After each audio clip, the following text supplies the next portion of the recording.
Joining us now to talk about the newly formed Good Party is Taylan Yıldız, who's an advisor to the Good Party chairwoman Meral Akşener.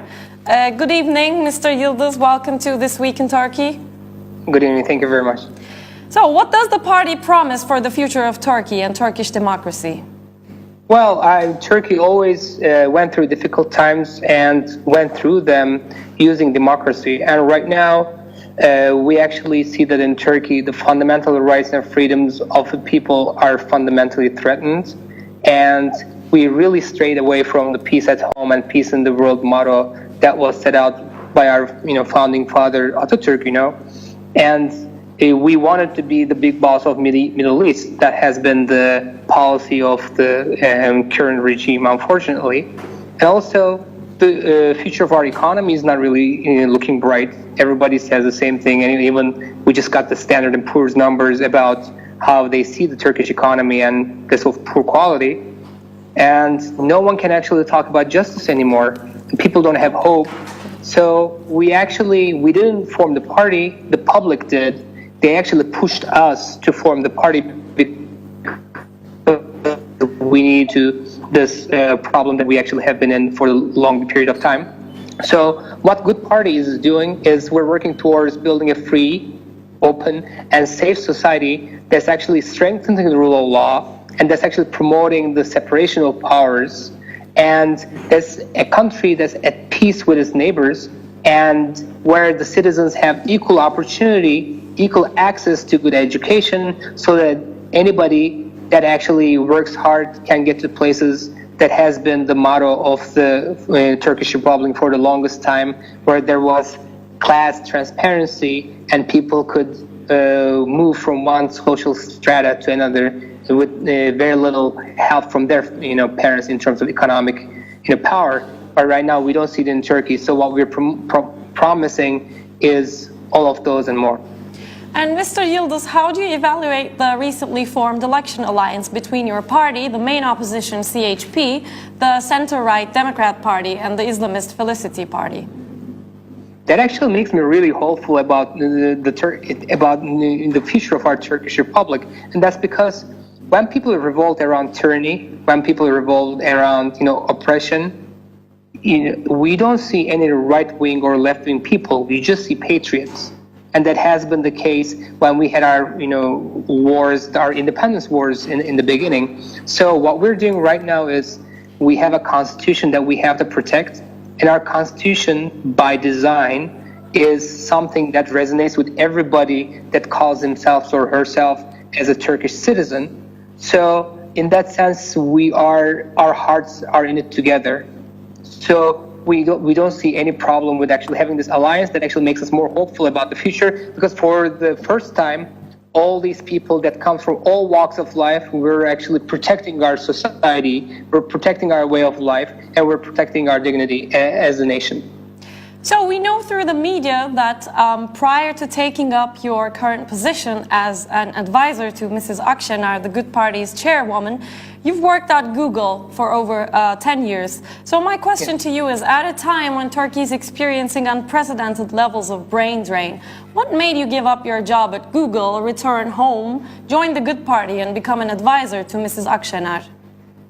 So, first of all, I thought about myself, I looked around to see if anybody else is doing it, and nobody else was doing it. So I thought, if I don't do it, nobody else will. And my motto, at least, is courage is contagious. So if people see me do this, people that have more talent than I do, people that have more career than I do, maybe they're more handsome than I do, that actually they would do it and they would come with more courage than I have. So in that sense, I just wanted to set a good example to the rest of the people who actually wants to work for Turkish democracy. And one thing that I felt really passionate about was I felt like I wouldn't have a country to go back to if I actually didn't do this. So that was a really huge motivation for us. And when everybody was trying to run away from the country, we want to make a country that everybody wants to come back to.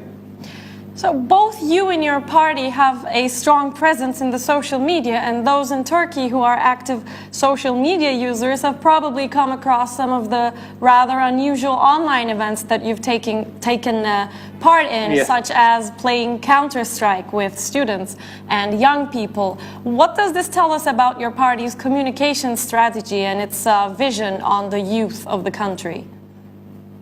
Yeah, so first of all, I wouldn't call it communication strategy. I'm calling it as representing the real people, because people, especially young people, they play Counter-Strike all the time, and it's of high value to them, and they learn how to build teams. They know how to compromise. They know how to take roles. So that's fundamentally what they do.